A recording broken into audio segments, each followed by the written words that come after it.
my name is Tina Banks, and I am your host today on World's Best Podcast. And today I have the pleasure of speaking to Chelsea Brinson, the owner and operator of the Dainty Den. Thank you for meeting with us today, Thank Chelsea. you for having me. So tell us a little bit about yourself and what it is you do.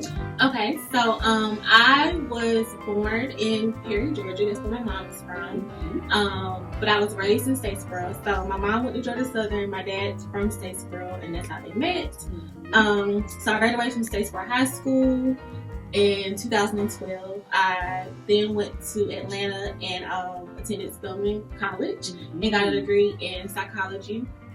I then went straight into my master's program in New York at Columbia, and I have a master's of education in mental health counseling. And after graduating, I moved back to Statesboro in 2018, and that's when I started the Dainty Den, and that's also when I started working as a therapist. Since then, some things have changed, but we are full-time with the Den now, and then we are part-time therapists. All right. Way to go, Chelsea. So tell us how you came up with the name, the Dainty Den. Okay, I'm gonna be honest with y'all. So when I was starting my boutique, I made like a list of all, I guess, the attributes I wanted it to have. I wanted it to be chic, but I did not want to use the word chic. I feel like it's a nice word, but it's definitely overplayed. I wanted it to represent the type of clothing that I was gonna sell, which is kind of similar to my style. And what I did was I looked in the thesaurus for things that said like chic. I also looked for things that were like pretty. I looked my birthday's in October, so I was thinking about. Mine too. Are you a Libra? I am too. What's your day? The 4th. I'm the 20th. Oh, look at that. It's the energy. But yeah, so I was thinking about incorporating that into it, and it was just all. I still have the list somewhere on my phone. But I came up with Dainty, and then I came up with Den because I wanted something like chic, lounge, or something to be in the name also. And so I thought the name, the Dainty Den, would be great because if I ever decide to branch off with the name Dainty, I can go into Dainty other things as well. Exactly. And you know what? That's kind of like my thought process when I'm coming up with the name. I'll look up like synonyms because, like, say for instance, we call it the Pink Room right now. But guess what, guys? We got a new name. It's called the Dainty Room. Yes. Do you guys like that name? Chelsea said we could call it the Dainty Room. It's very dainty. So yeah, I usually come up with a list, and then I'll say like chic. You know, that was a name, but like she said, it's overrated and overplayed. So that was off the list, and we just kept calling it the Pink Room. So if you are stuck on a name for your business or something like that, maybe that's a tactic that you could use and apply. Definitely. So what did you do prior to owning this boutique? So prior to owning my boutique, right before I started, I was finishing up grad school in New York. And during that time, I was interning at Rikers Island, which, if you're not familiar, is a jail. Very interesting experience. I worked with the 18 to 21-year-old age group males. And honestly, I really, really, really enjoyed working with them, but I did not enjoy the environment. I was wondering about that. Meaning like no windows, like cement walls. Someone had to open the door every time I came. It just wasn't for me. But I definitely enjoyed connecting with the young men. So I did that, and then I moved back home after I graduated. And I originally told myself I was going to take 6 months off just to do whatever I wanted to do because I had literally went from preschool to graduate school nonstop. But I got really bored. And my then boyfriend, now fiance, was talking to me. He was like, well, why don't you go ahead and start the boutique? So I originally wanted to start a boutique my freshman year of college, but I was having too much fun, y'all. I'm gonna be honest. I was having too much fun. Party. Yes. So I started working on it, and I actually started my boutique before I got my first job. You did? I didn't know that. I thought that came after. No, it came. So I started my boutique in October of 2018. I graduated in May, started boutique in October, and then I got my first job in December. So, yeah. So what obstacles did you face, or how hard was it to start the boutique? Like, did you have a mentor, or? So I did not. I didn't have anybody I had YouTube. I had Google. I'm a good researcher. I'm a firm believer in researching something before reaching out to somebody because I'm always going to know what I'm talking about. I'm not just going to go to somebody and expect them to answer all my questions. So I looked up a lot of stuff, and I honestly feel like even though it's been almost 3 years, so much has changed as far as like having a boutique. Like there's so much more information available for people that are ready to start. So definitely take advantage. I would say I didn't have a lot of obstacles initially starting. I mean, of course, like the legal side of things, knowing what to choose. I had to research like the different business constructs and, which one would be best for me and what all I needed to have a business account because I wanted my business to be legal. Like I wanted to do things the right way.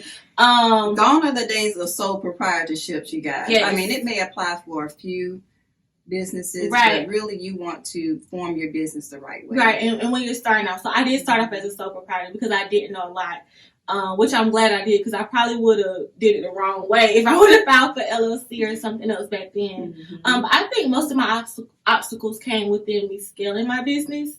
And that was probably on the business side of things, like taxes and knowing how to divide the money up because, even though you start a business to make money, you're not making all the money. Like you have to pay your taxes. You have to put money back to pay other taxes. You have to pay yourself. It's a lot that goes into it. And especially with the clothing boutique, you have to put a certain amount back for inventory and still you want to save a little bit. So it's a lot. It was a lot of different things. And I work every part of my business except for my pictures sometimes. So sometimes I take my own pictures out of Bluetooth remote. But I do have an accountant now and she helps me out a lot with that. But it's still a learning process, y'all. And the bigger the Dainty Den gets, the harder things get. I can imagine so. Yes. So every day you're learning something. Every day I'm learning something. Every day I'm almost stressed out. But I figure it out. I figure it out. So Chelsea, tell us how you go about choosing the styles that you're going to present to your clients.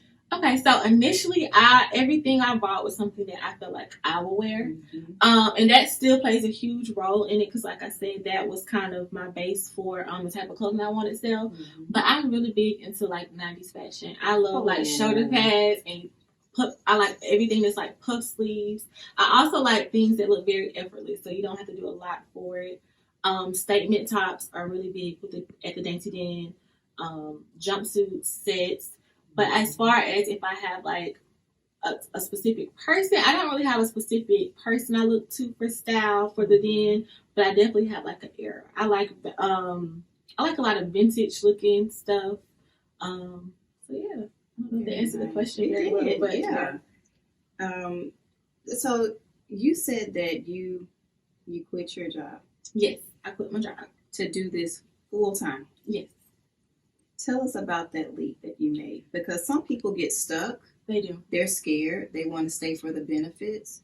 So tell us how you finally got to that point to where you said, I'm all in. So I already said I started my career in 2018, December 2018, as an addiction counselor.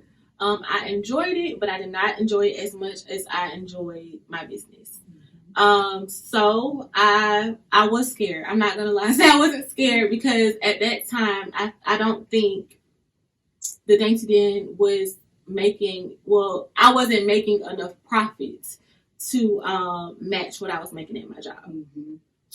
But I had to talk with my fiance and he said, you know what, just do it. And I said the same thing. I was like, well, if I'm a struggle financially, struggle with something, I'd rather struggle with my own business than going somewhere and not making, what I want to be making anyways. Exactly. And I also had the mindset of when you're working for yourself, there's no cap on the amount of money you make.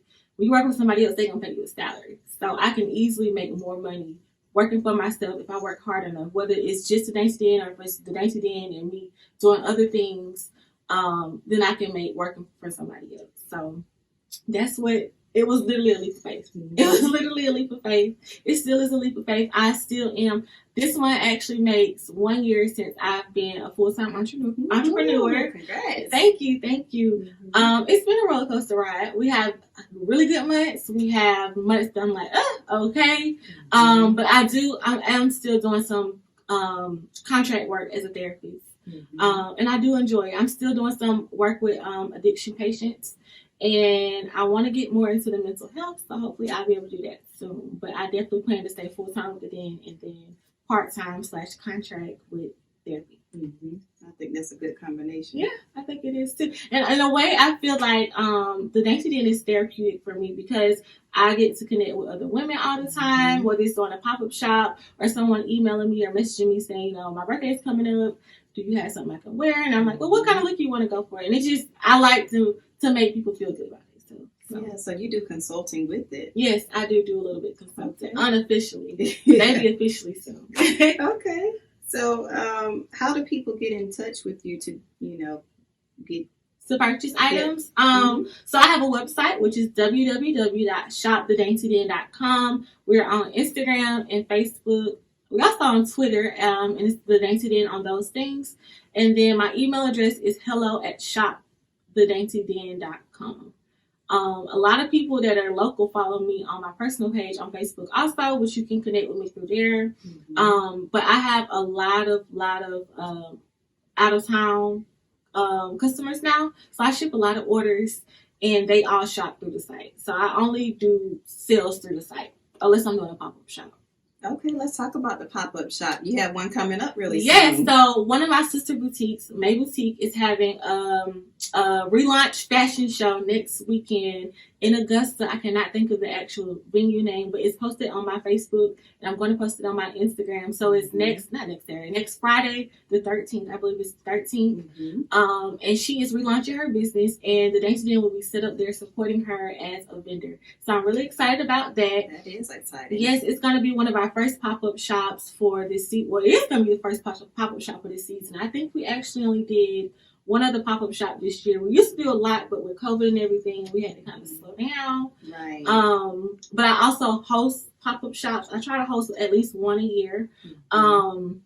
Just allow other businesses to come in, and I really like pop-up shops because you get to meet like other businesses, customers. You get to meet new people. You get to just, even if I don't make a sale, I like giving people my business cards, and I get like a follow or email subscribe, and I really enjoy pop-up shops and all events in general. Yeah, it's such a great way to network. It definitely is. It's definitely a great way to network. Yeah, so tell us about your favorite business in the borough. So I have so many favorite businesses in the borough. I feel like I support so many people on a daily basis, but I think the business that I support the most and I interact with the most is Destined with Beauty.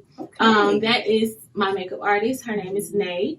And probably about a year into my business, I started getting my makeup done professionally for my pictures because I feel like it just made me, I don't know, it like makes made me me glow. Right. It makes me glow, and it makes me more into like the photos and everything. So I've been working with Nay about a year and a half now, and she is amazing. So if you are locally in Statesboro or surrounding counties, check her out. Her name on Instagram, I believe, is Destined with Beauty, and she's also on Facebook as Nay. I tag her all the time in my pictures, so definitely check her out. But shout out to Nay. So if you're looking for a makeup artist, check her out on Instagram and Facebook. And Chelsea, I've enjoyed speaking with you today. Thank you so much. And we will see you guys on the next episode. Have a great one.